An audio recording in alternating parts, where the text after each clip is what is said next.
In the run-up to the Second World War, pretty much every major aircraft producing country was exploring the concept of the twin-engine, well, I call it heavy fighter. In fact, most of the concepts that were evolving around this were intended to fulfill various tactical and operational requirements to fit in with whichever country was developing the aircraft's specific aerial doctrine, which means that use of a singular term to describe all of these twins, well, let's just say it can act as a red flag to certain members of the aviation history community. You know who you are, you pedants, and I love you all. But essentially, the idea was that by using a twin engine design, one could achieve excellent performance and range, combined with exceptional firepower for whatever purpose you required of the aircraft. And they had very mixed fortunes. The famed Messerschmitt Bf-110, for example, was designed to be a long-range heavy fighter and bomber escort, and proved to be not particularly great in those roles, but did become a formidable ground attacker and, in particular, bomber killer. The British Westland Whirlwind was a failure in its intended role as an interceptor, but did give useful service as a fighter bomber. And then you have the American P-38, which was slightly later, but essentially proved the most capable of all of these pre-war twin-engine heavies. Don't even start me on the Italians. I've done a bunch of videos on both the horrors and the wonders they built in this class. But suffice to say, with all of the interest in twin-engine fighters before the war, there are plenty of what-ifs that never made it. I've talked before about the Focke-Wulf FW-187, plus the Grumman XF-5X Skyrocket and XP-50, all aircraft with what appears to have been a huge amount of potential to be very formidable aircraft. But today, let's look at an aircraft that, certainly on paper, may have been a real contender as one of the greatest of what-if aircraft, the Tairov Ta-3.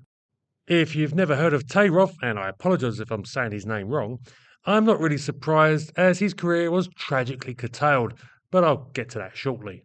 And though you may never have heard of him, he played a very important part in developing Soviet fighter aircraft. After serving for some years in the Red Army, Vyacheslav Tairov graduated from the Moscow Aviation Institute in 1933 and went to work for the Polikarpov Design Bureau. At that time, Polikarpov was the foremost designer of fighter aircraft in the Soviet Union, and from the limited information I've been able to find, Tairov soon achieved an important position alongside the man dubbed as the King of the Fighters. Indeed, according to Russian aviation sources, Tairov played a crucial role in the development of the Polikarpov I-16 fighter, which was one of the most advanced aircraft of its type at the time. Obviously a man with considerable talent, Tairov was given the facilities to begin the creation of what was evidently intended to become his own design bureau, and he set to work on state-issued requirements.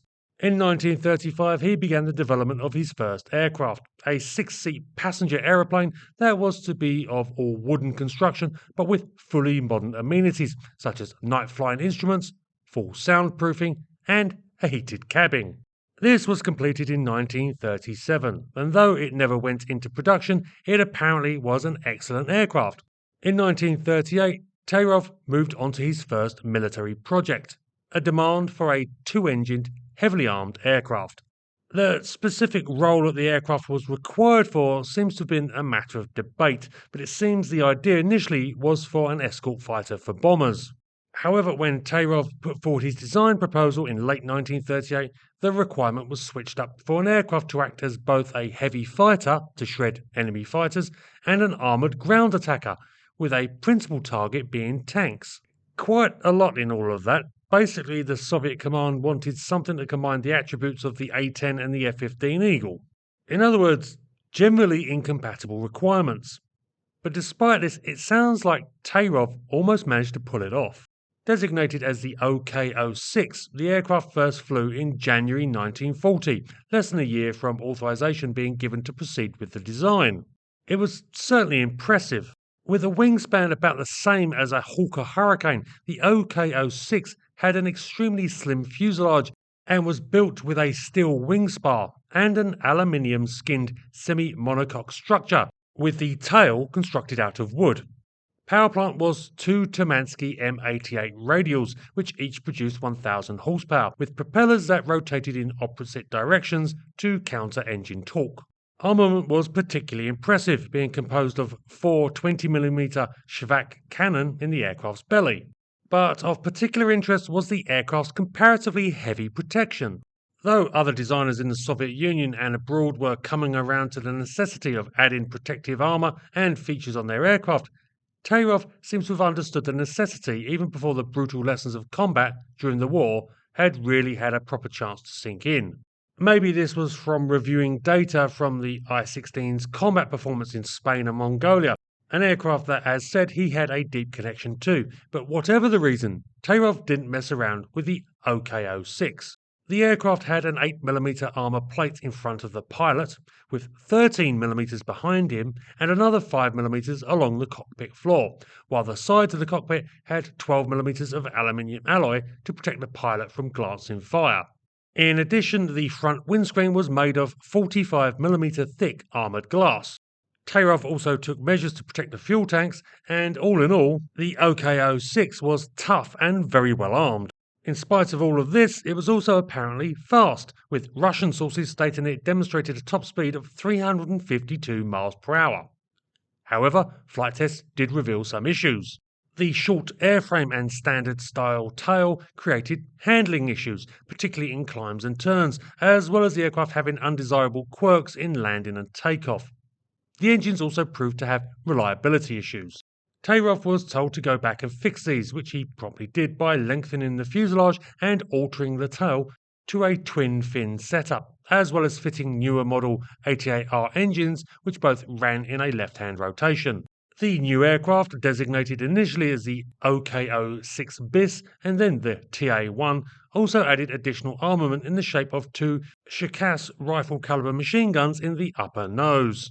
Flight testing resumed in October 1940, and the aircraft was even more impressive, achieving a top speed of 357 miles per hour. With these test figures and favourable reports from the test pilots on the handling of the aircraft, Tairov thought that the decision process was taking too long on adopting his new aircraft, and he wrote a letter to the Soviet aviation authorities in December 1940, spelling out the excellent virtues of his design. Despite the Ta-1 being lost in a crash when one of its engines failed during an unauthorised flight on January 14, 1941, the letter seems to have worked, and Tairov received instructions to build further improved aircraft with a view to possible manufacture. This, the Ta-3, was proposed to have two armament sets, with the first having the existing armament of four 20mm cannon and two machine guns, while the second was to be focused on anti-tank duties and have one 37mm cannon, two 23mm cannon, and two machine guns.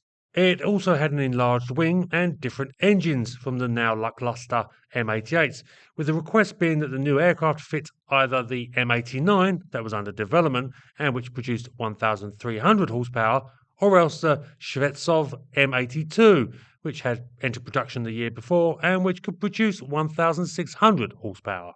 The first Ta-3 equipped with M89s, which I think may have been the original prototype with modifications, was completed and began factory testing in May 1941, about 6 weeks before the German invasion.